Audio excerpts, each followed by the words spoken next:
Hey guys, welcome to a new video. I'm Stephanie West. I'm an LPC here in the state of Michigan. Now, I will say I was nervous you wouldn't see me because of my, camouflage shirt, but I turned the video on and it turns out I am in fact visible, so that's great news.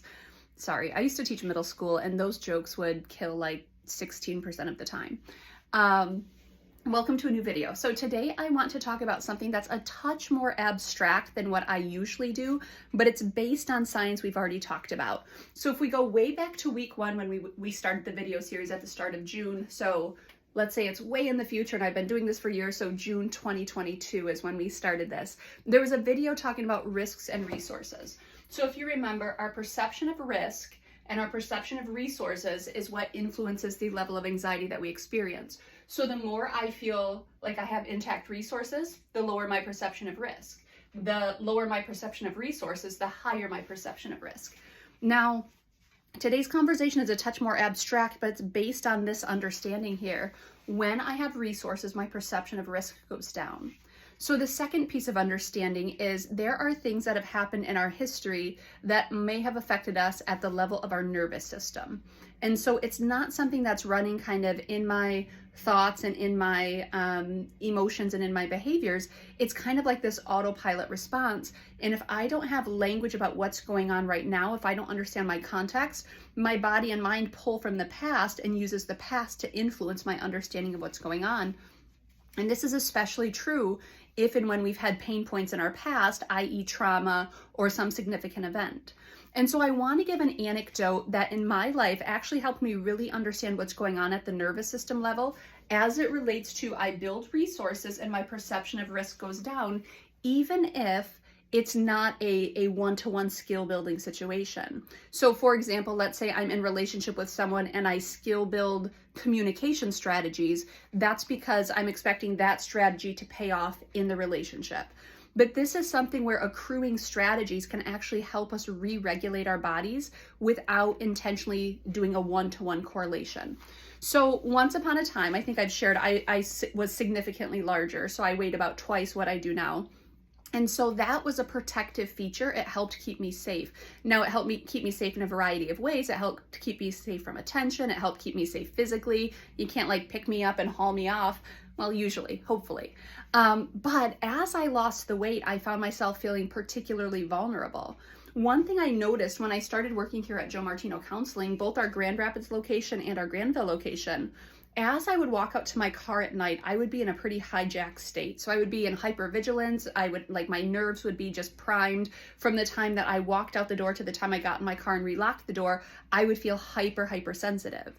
Now, add into the mix not only significant weight loss, but when I went through the divorce process last year, I've also lost kind of the muscle that I once upon a time depended on for feelings of safety to a large degree. So my husband was 6'1", he was a large guy, and he, could beat down someone if he needed to. So I've lost some of my intact personal feelings of security. I've lost someone who I thought kind of would have my back. And what happened was I understood cognitively that I felt very vulnerable. And so post kind of separation and going into the divorce process, I started doing a couple of things to help me feel a little bit more resourced as it relates to self-protection. So, and maybe this is an overshare. So if it's too much detail, apologies for that. But I would go and I started boxing. So I started boxing 5 days a week, and that was really, really helpful. I also went ahead and signed up for a self-defense class. And so they would go through concrete strategies and we would have to practice and rehearse things. I also started weightlifting and doing progressive overload. So intentional bulking, putting on muscle.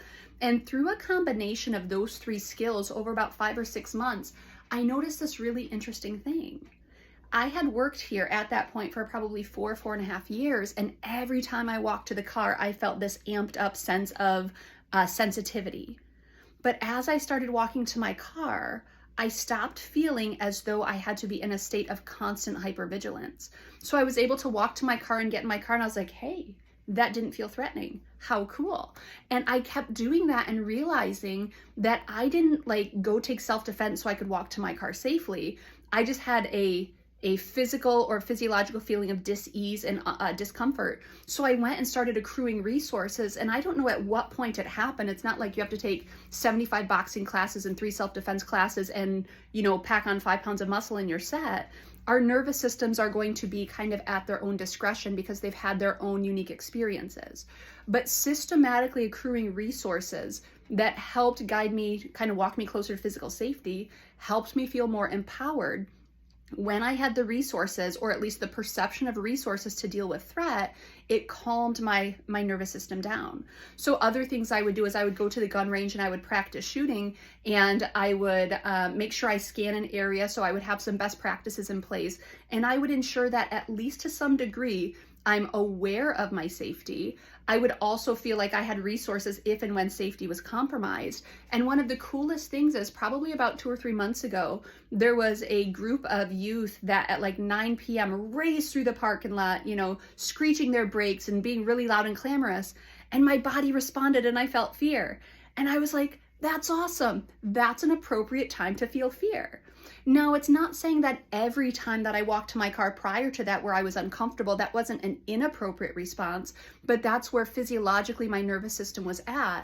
And for me to calm it down, I had to systematically accrue resources, not because my intent was to calm my nervous system down when I walked to my car, but that was the byproduct of building resources. So as we build resources, whatever it is, our perception of risk goes down.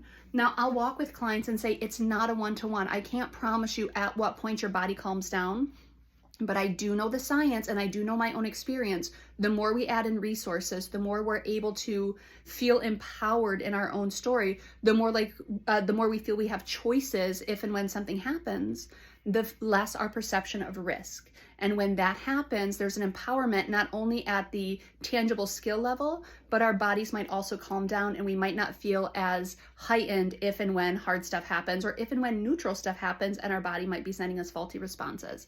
So I want you to consider that. When we talk about skill building, when we talk about building resources, it's not just because there's a one-to-one payoff, it's because every time you add in new resources and new skills, you're priming your body to be more trusting of your capabilities when you show up in situations, and that in and of itself helps reduce anxiety.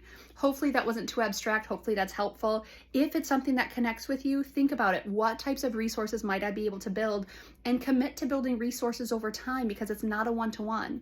We don't know what it's going to take to get your personal body to calm down, but I assure you, every new resource you add in, it gets you closer to being able to self-regulate, and that's kind of the beauty of some of the work we get to do here.